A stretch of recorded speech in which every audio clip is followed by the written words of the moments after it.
afternoon. My name is Andrea Kaikala, and I'm the CEO of the Kent Chamber of Commerce. Thank you all for coming to our March luncheon, The State of the City.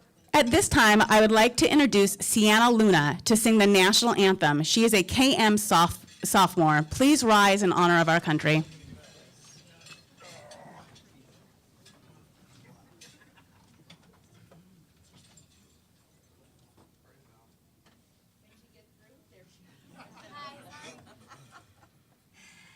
How y'all doing?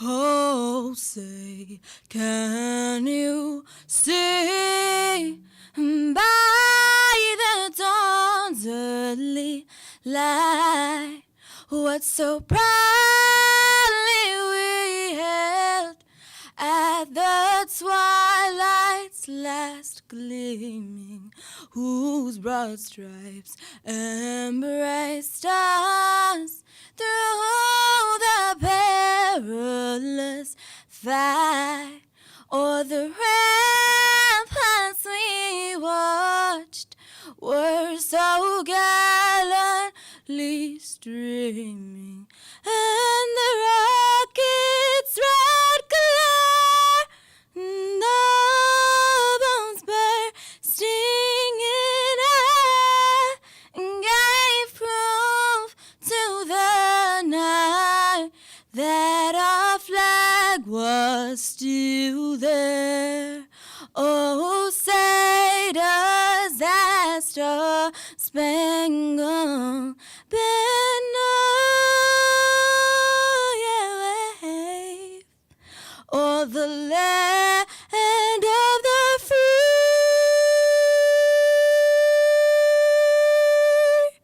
and the home of the brave.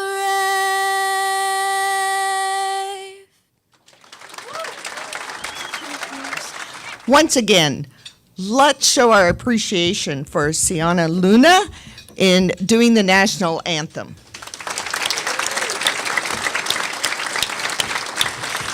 And would Sienna's mother and little sister goes to Mill Creek Middle School, will you please rise? Wherever they went, yes, okay. So, by the way, Sienna is actually graduating from high school next year. She's only a sophomore this year because of the schedule that she's taking at Kent Meridian High School that's complemented by some online courses. She's graduating a year early. There is a leader. Let's make sure she has something to come back to in Kent. So, welcome to my 11th State of the City address. I feel fortunate to work with a city council that's committed to thoughtful deliberation on policies affecting people's quality of life.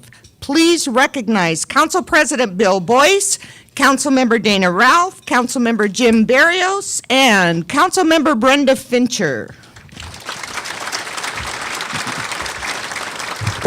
Also joining us today, we have Kent Municipal Judge Carly Jorgensen, King County Councilmember Dave Upthegrove. We have Renton Mayor Dennis Law, yay, and past Kent City Council member Debbie Raniger. So some of the city's leadership team, these are our directors and key leaders of the city, are also here today. I'm going to ask all of them to stand, but I'm going to point out one person who gets to stand first, and that is our newest director, Marty Fisher, Director of Human Resources. And would all other council leadership team just stand? I'm not going to introduce you. Yeah, you better stand, Derek. Okay, thank you. I want to say a few words about Marty, just to show you the kind of talent that our city is able to attract. So Marty brings with him nearly 20 years of leadership experience from some of the country's most recognized companies, including Starbucks, Abercrombie and Fitch, T-Mobile, and most recently, BECU. The city has 15 job openings too. So, Marty, you've got a busy crew there with 15 openings. So we have from day camp counselors to police officers. For those of you who are looking for a job, go to kentwa.gov/jobs. Oh, I just got a note here. Michelle Wilmot, Public Relations, she keeps me on track. I see a couple other folks that I should recognize that are in this audience. We have our King County Assessor, John Arthur Wilson. Where's John? Welcome, John. Thank you. And Mayor of Covington, Jeff Wagner. I also think of him as the biggest teddy bear around. So once again, we are holding this luncheon at South King County's largest community gathering place, Showware Center. Home to the Seattle Thunderbirds, the hockey team, the Seattle Mist Women's Football 2015 champions, and as of this year, the Tacoma Stars professional indoor soccer team. So they are all calling Showware in Kent their home. This 7-year-old building again earned the #1 top spot ranking in the Pacific Northwest last year by Venues Today based on attendance from ticketed events. And according to Polestar, a trade publication for the concert tour industry, Showware ranked 95th in the United States and 181st in the world for arenas of all sizes. That is awesome. Tim Higgins, where are you? General Manager Tim Higgins, take a bow. Thank you and your staff.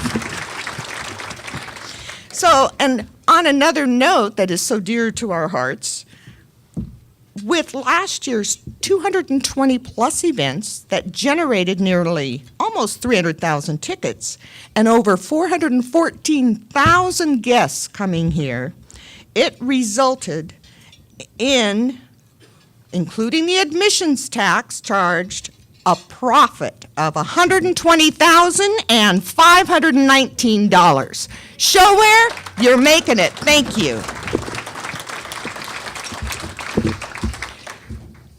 So when you arrived this morning, I hope that you noticed the newest addition to the city's vehicle fleet. Our Parks and Recreation Department is taking the show on the road this summer, bringing fun and educational opportunities to kids and families at parks, playgrounds, day camps, apartment and mobile home complexes, and neighborhoods. Known as HERO, short for Health, Exercise, and Recreation Outreach, the van, loaded with recreational equipment, imaginative ideas, and healthy snacks, will stir up excitement and get kids involved in healthy and creative activities. Since most children do not have a means to come to a central location, we will take the activities to them. It's an investment in helping kids learn and experience positive choices. Kent is also growing with opportunities for kids to learn about engineering and robotics. This January, I welcomed more than 1,200 kids from around the state to Showware Center, where they tested their clever robots and mighty machines at the first Lego League and first Tech Challenge state championships. FIRST translates to for inspiration, recognition of science, and technology. A nonprofit public charity with state headquarters right here in Kent.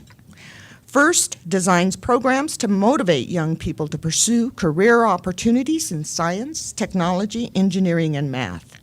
And they need more sponsors and volunteers to help them reach the hundreds of local students who are eager to learn robotics. In a similar fashion, the Kent School District attracted over 4,200 people to its 10th annual Tech Expo held here at Showware, where students demonstrated how they use technology in the classroom. Thank you, Kent Chamber, for helping with that. So what will the lasting effect be for these students who immerse themselves in science and technology? Hopefully, not as Henry David Thoreau observed when he wrote about maintaining one's dreams and imagination. I quote, "The youth gets together his materials to build a bridge to the moon, or perchance a palace or temple on earth. And at length, the middle-aged man concludes to build a woodshed with them." So practical. But why should we settle for something less than our youthful inspirations? Why not aspire to them? Thankfully, some middle-aged men, like Jeff Bezos, continued to nurture their dreams. Innovation beyond our dreams is happening right here in Kent, and we can help our kids be part of it. Take a look.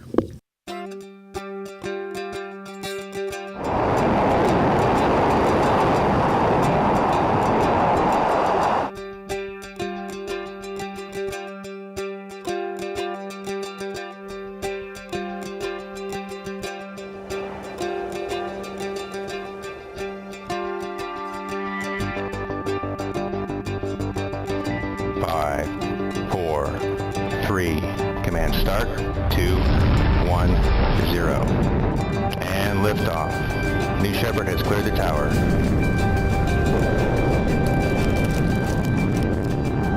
Throttle down from execute.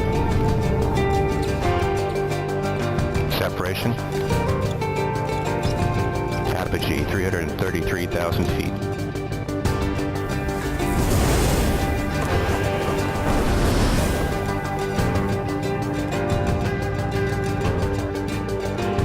Restart, we have thrust. 1,000 feet. Landing gear deploying.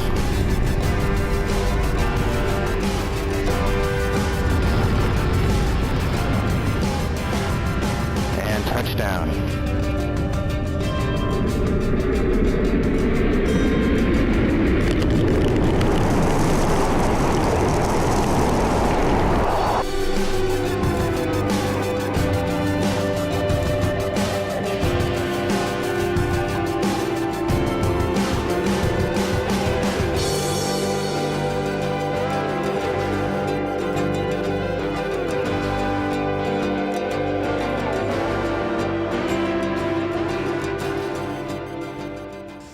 While these rockets aren't launched in Washington, I am proud to say they are made here in Kent. Blue Origin, located less than a mile from here, employs 450 rocket scientists and technicians and has plans to hire 300 more. But you don't have to be a rocket scientist to get a great job in Kent. Thank goodness. I'm mayor, what can I say? Last month, Amazon announced they're shipping 1,200 jobs to Kent for their new fulfillment center. They are hiring employees to work alongside technologies, including Amazon robotics.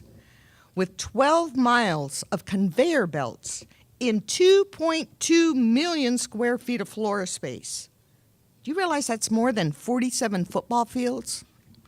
In attracting employees, Amazon's Career Choice program will prepay up to 95% of tuition for courses related to in-demand fields, regardless of whether the skills are relevant to a career at Amazon. Also, in the spirit of being a good community partner, Amazon donated $5,000 to support a new after-school robotics and engineering program at Kent's Neely O'Brien Elementary School. From the first lunar rover developed at Boeing Space Station Center here in Kent, to the creation of next-generation rockets at Blue Origin, Kent's young people are in a prime position to continue our community's legacy of innovation. Joining us today are a few of the people that are integral to our students' educational preparation towards prosperous futures. Our Kent School Superintendent, Dr. Calvin Watts, would you please stand?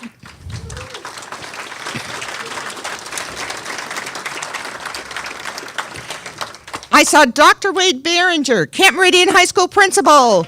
Yes. Dr. Eileen Ely, president of Green River Community College. And there may be others of you out there, so thank you for helping to prepare our students for this future. And don't forget, folks, vote April 26th for the Kent School District bond issue. Keep it coming. On a serious note, we would like to think all children would be nurtured towards choices that provide financial security and personal satisfaction, that they would understand the link between high school graduation, skill training, and higher education to their future level of independence. But we know that's not the case. 72 years ago, Anne Frank wrote that her father would say, all children must look after their own upbringing. Further in her diary, she states, parents can only give good advice or put them on the right paths, but the final forming of a person's character lies in their own hands. That's where you come in. While each of us is responsible for our own actions, our decision-making grows from experiences and the advice and actions of others around us. We know that a growing number of our youth need more help than their families and teachers can provide, whose lives would be enriched and in some cases extended if we focused more attention on helping them make better choices. Some of you currently dedicate personal time and/or resources to youth outside of public education. Please stand and keep standing if you align yourself with any of the groups or activities that I'm about to list.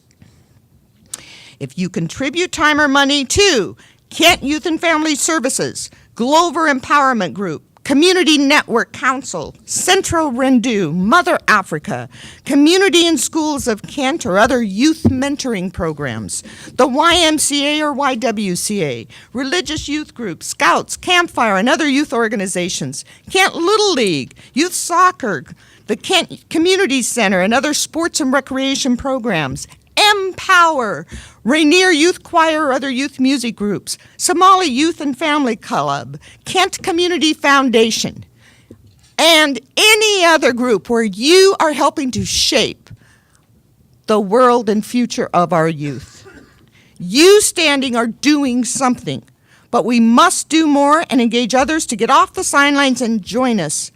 What's at stake? Just our future. Thank you.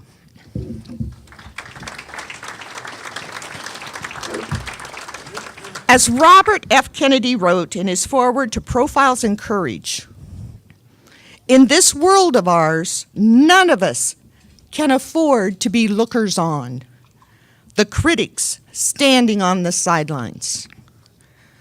That is why I am announcing today the Kent Youth Initiative and committing resources to help coordinate, leverage, and expand existing services to help our youth succeed. The Center for Children and Youth Justice convened the Suburban King County Coordinating Council on Gangs in 2011 to coordinate a comprehensive and collaborative strategic response to gang activity and to develop safe and healthy communities. Police Chief Ken Thomas, Mike Heinisch of Kent Youth and Family Services, Kent School District leaders, and I have represented Kent to create mechanisms to engage gang-related youth or youth at risk of gang involvement in social and economic opportunities. Did Annika Steve make it today? Where are you, Annika? Stand up. She is the project manager for the Suburban King County Coordinating Council on Gangs. Data-driven results is what we're looking for. Thank you for joining us, Annika. We have contracted with the YMCA program called Alive and Free, an outreach effort that builds meaningful relationships with youth involved in gangs, violence, and the juvenile justice system, and connects youth to people and services that help them stay alive and free. In 2015, Alive and Free served 54 Kent youth ages 13 to 19. Did David Luana make it? David is our outreach worker. David, you're here. All right. He is our outreach worker, newly promoted supervisor for outreach. Thank you for joining us, David. And he's a Kent resident. Yes, yes. This month, I have asked another program that is managed by the Suburban King County Coordinating Council on Gangs to expand into Kent. It is called Youth Link, an acronym for Leadership, Intervention, and Change. In serving youth aged 14 to 21, Link applies a multidisciplinary team approach in creating individualized intervention plans with each client to meet specific needs and surmount barriers to success. And those services often extend to the families. Police Chief Thomas has agreed to use $150,000 of our drug seizure funds to pay for Youth Link. An additional $25,000 will be invested in local grassroots efforts like GEM, Glover Empowerment Program, whose volunteers mentor, nurture, and hold accountable older male youth to succeed through high school. Al Green, you're here as a board member from GEM. Stand up and be recognized. Thank you. But our efforts must be broader than being gang affiliated. Beginning in January, King County Housing Authority and the city convened stakeholders in Kent to develop an action plan addressing local needs to align with King County's voter-approved initiative, Best Starts for Kids. Over 35 people representing 22 organizations have been participating weekly. Among the recommendations being considered are after-school recreation activities for youth and families, youth leadership training, job readiness and career development opportunities. The Kent Chamber of Commerce should be at the table. Your career fairs have connected middle school students with thinking about skills needed for different trades and professions, and you've implemented an internship program. So thank you. But I also want to hear directly from our youth. I will ask the Kent Youth Board, GEM, Kent Leadership Institute, and school leadership councils to help convene a youth summit next fall to solicit ideas for improving our community for youth. As a city, we are committed to the well-being and safety of our youth, all of our youth. I look forward to bringing together our community partners to leverage resources by working with local businesses and seeking funding at the county, state, and federal levels, along with philanthropic support. So you have a role to play in this, and I know we can bring so much value to the lives of our youth and future leaders here in Kent. We often speak about Kent's place as the fourth largest manufacturing distribution center in the country. Businesses in the Kent Valley provide a huge economic engine, one that generates 1/8 of our state's entire gross domestic product. That's $49 billion with a B. In spite of our community's large contribution to the state's economy, at the local government level, we are struggling. Our service delivery model dates back to the 1960s when the American economy was booming. State sales tax laws favored warehousing communities like ours, and tax limiting initiatives were a couple decades away. Kent's actual losses from the change in how sales tax is distributed to cities is $12 million a year. Folks, that's never coming back. So all of these factors have changed, but the city service delivery model has not. It costs more each year to deliver the same level of services. So we're not growing government. What we're actually doing is trying to stretch the property tax collections that we know are capped at 1% in the aggregate for existing structures. And when inflation is 3%, we could have a status quo budget as far as level of service and still be underwater every single year. This is the structural problem that cities and counties, quite bluntly, are facing. So some glaring examples. Kent's park system is aging and is real need of reinvestment. With input from our new Parks and Recreation Commission, we were updating our parks and open space plan. The plan takes a performance-based approach to addressing $60 million in a maintenance backlog. The future of Pine Tree Park is the first of more tough discussions to be held. It is a symptom of a much bigger problem as we deal with limited resources. The fact is, the sale of Pine Tree Park was first approved by Council Committee in 2005, before I and most of the council were elected. And it's because it is extremely limited in its access. The only vehicle access to the property is a private road.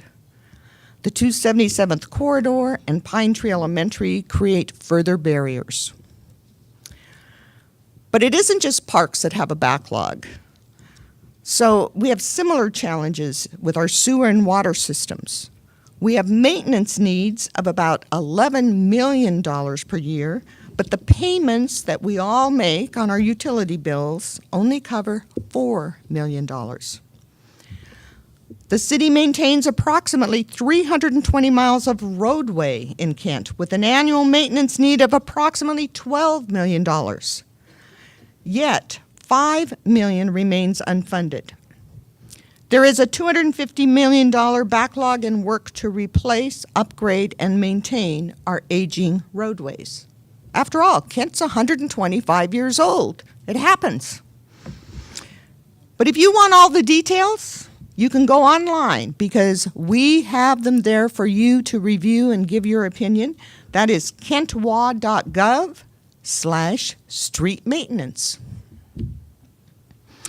Complicating financial matters is the fact that Kent relies heavily on state shared revenues, and the state legislature is poised to take millions of dollars from cities to balance the state's budget shortfall. Kent's top priority again for the legislative session is protection of these state shared revenues, specifically streamlined sales tax payments, liquor revenues, and criminal justice assistance funds. Those comprise nearly $10 million of revenues to this city. This is one reason why the City Council and I look forward to the report from the Financial Sustainability Task Force we appointed last year. After a year's work, this group of volunteers will recommend what the city's service delivery model should look like in the future. It simply cannot look the same. They'll present a draft May 3rd for us to review and a final report by June 30th. I saw Jerry Cooke here, who has the awesome position of chairing that Financial Sustainability Task Force. Would you stand, Jerry, and your other committee members who are with us?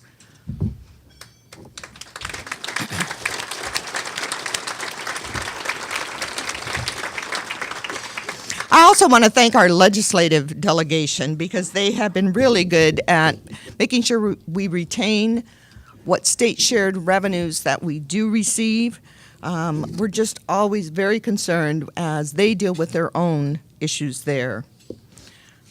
So during the last session, the legislators have also been really good in supporting projects. We received $2 million in funding for pre-construction work toward an East Hill YMCA. There's a long way to go on this private fundraising effort, but the support is there to make it real. And new projects to help traffic flow. $15 million in state funding for the South 228th Union Pacific Grade Separation Project, as it ties into the regionally significant State Route 509 freeway extension. You'll also see construction begin this year on the South 224th Street extension, providing another route over State Route 167 between the Valley and the East Hill. So with these projects linked together, you'll be able to travel seamlessly from the Benson Highway to I-5 and eventually State Route 509. Speaking of trains, proposed plans to make downtown a bit quieter are on track. You get that? Trains, track? With wayside horns at rail crossings. While over 60 trains a day going through downtown continue to add some challenge for conversations on the street, we can only imagine what difference this will make. So we expect to hear a proposal this spring on what it might cost and the options we have to pay for it. We're anticipating it to be around $2 million and may consider a local improvement district as a potential funding source. The new residents at Dwell at Kent Station may very much appreciate the quieter zone. After the market was sparked by the success of the platform, 150 new units are ready for leasing now, with the grand opening planned this May. These new downtown residents will also benefit from our Meet Me on Meeker project, an effort to develop Meeker Street into a vibrant urban corridor. All right, who's going to write the song for Meet Me on Meeker? It's really got a good ring to it. We're working with the urban design firm, KPG, to imagine what's possible, and we'll engage those of you that live and work along Meeker as we move forward. We anticipate some changes, and we need your input as we also work with developers and regional funding agencies for us to realize any plans. But one of those plans, it's a project of cleaning up the Meeker Street underpass of 167. So let's see. Where did Randall, All Pro Maintenance, where's your team? Thank you for power washing that. And I hope you've noticed he was a little concerned because he power washed it and then the pigeons were still there. But the pigeons are gone now, aren't they? Relocated, humanely relocated pigeons. And I want to thank Kent Downtown Partnership because they have contributed towards a future lighting up of that underpass. It's so dark, and with that curve there, it really is a hazard. So we're going to add some pizzazz to an area right now that most people, at least they didn't like to walk through there with the pigeons. It's getting better. So thank everybody towards improving that. So, yeah. While we were disappointed that the Federal Aviation Administration didn't choose Kent, we moved on and hired Jones Lang LaSalle to serve as our broker for the Riverbend Gateway property, currently known as our Par 3 golf course. We intend to work with a development partner who shares our vision for an iconic mixed-use development that brings energy to West Meeker and embraces the public spaces around it.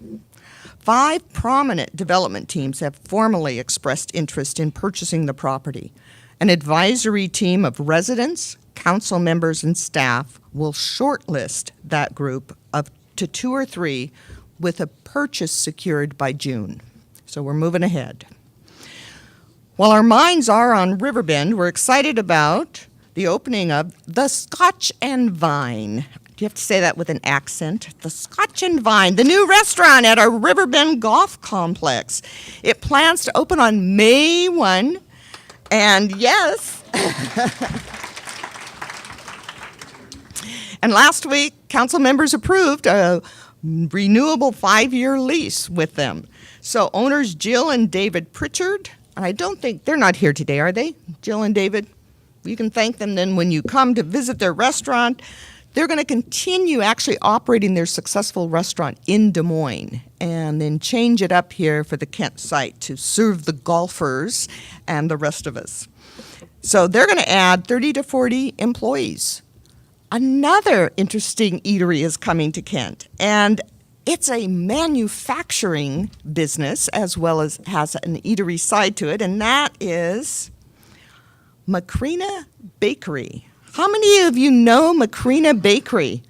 You know, I understand it just really rocks. Good quality. Well, they're coming to Kent. They're moving from Seattle, coming here, and late this summer, they supply numerous restaurants, markets, and hotels. They're going to bring 150 employees. Macrina started in Seattle in 1993. It has 3 upscale cafes, and the 4th one's going to open in Kent. So that'll be up in the north end of our valley area. Let's go up to the West Hill along Veterans Drive, where you can see the Grand View Apartments taking shape. It is the first major project to be constructed as part of our Envision Midway plan and will provide high-quality, affordable workforce and family housing that will set the standard for future projects in the Midway area. 261 apartments will be located in 14 contemporary Northwest-style buildings that have been designed by the notable Seattle architecture firm GGLO. Grandview will likely open in mid-2017. These new residents and others on the West Hill will enjoy shopping at a new grocery outlet store on Pacific Highway when it opens this summer. It's located at the former site of Albertsons in the Woodmont Plaza. So, and they are going to be, grocery outlet's going to be the anchor tenant and bring approximately 50 employees in that shopping center. How about Pacific Highway 99 medians? Seen any changes yet? No. That has been a problem area for residents and people that travel Highway 99 for years.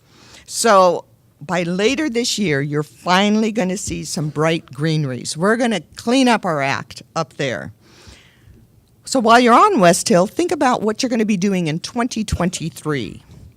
One of the things you could do is catch a ride on light rail from the new Kent Des Moines station on West Hill. Sound Transit's Link Light Rail Station will extend to Kent, and it will be east of Highway 99 on 30th, across from the Highline College. By that time in 2023, you'll be able to connect from Kent, beyond Seattle, to Linwood and the University of Washington and Redmond. It's finally coming. In addition to light rail, Kent will be served by 4 additional Sounder trips this year and next. And by 2023, we're going to get a second parking garage at the Sounder parking where the station is. Now, will some of you appreciate that?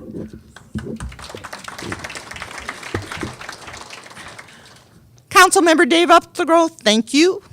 He called right away. That was cool. So we have lots of levee work going on. I'm not going to go into details there. So if you have interest in levees, you can look online. And James Street flooding, we're going to be taking care of that, mitigating it with a new pump station, and as we continue to enlarge our drainage system. And James Street, you're going to see some landscaping go in this next year. Not the trees. We're not going to go over all that root system again that's chewed up our roads, etc.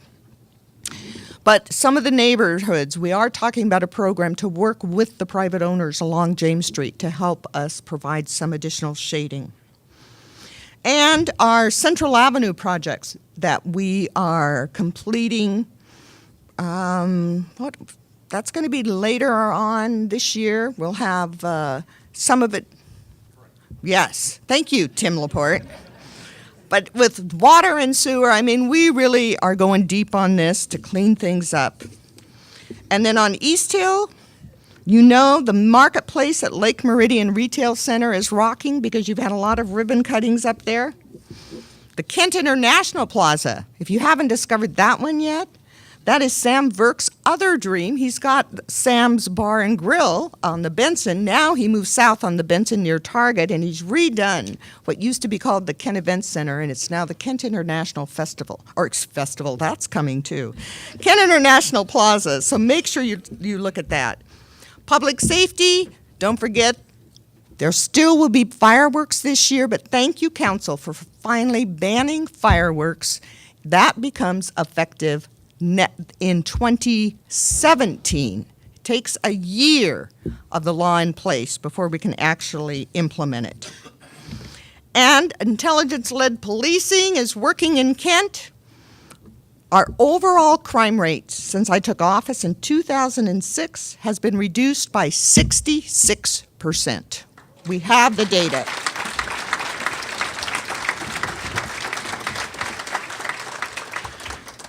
And I can talk about wonderful volunteers and our neighborhood councils, but I'm going to move into the final.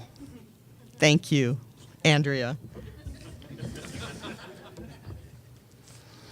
We talk a lot about Kent's cultural diversity, but what does it really mean? It means our residents have a cultural fluency and a worldwide perspective so critical in today's global economy. In an effort to help us walk the talk is last week's announcement that we were looking for individuals to join a new Cultural Communities Board. We know that there are parts of this community that we're just not in connection, in reaching.